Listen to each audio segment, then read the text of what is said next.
가천대는 수험생들에게 모든 과목에서 완벽할 필요는 없어. 강한 펀치만 보여줘.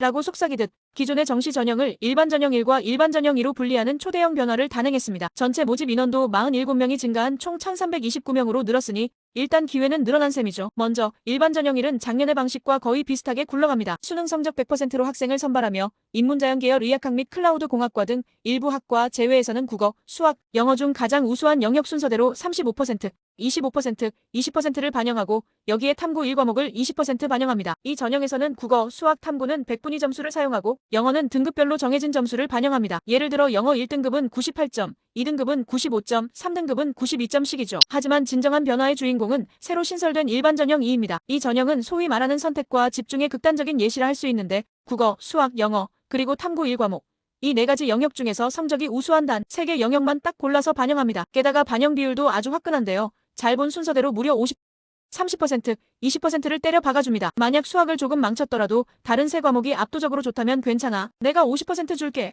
하는 거죠. 일반 전형 2에서는 성적 활용 지표가 표준 점수로 바뀌고 특히 탐구 영역은 우수한 과목 표준 점수에 무려 2배를 곱해 반영합니다. 물론 예외는 늘 있는 법.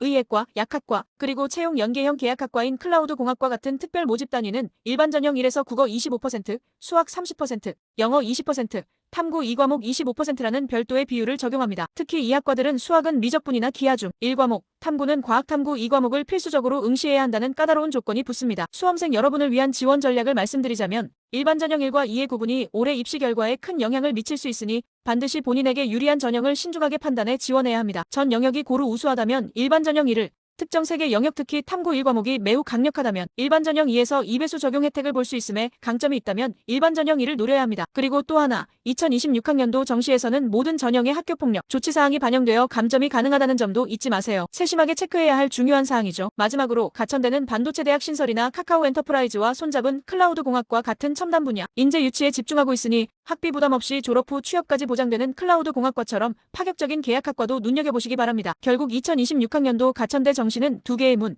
즉 일반 전형 1과 일반 전형 2가 열린 셈입니다. 이 중 어느 문이 여러분의 합격문이 될지는 나의 성적 분포라는 지도와 전략적 분석이라는 나침반에 달려 있습니다. 정시는 3장의 지원 카드라는 최후의 기회이므로 원서 접수 마감까지 치열한 심리전을 펼치며 신중하게 결정해야 합니다.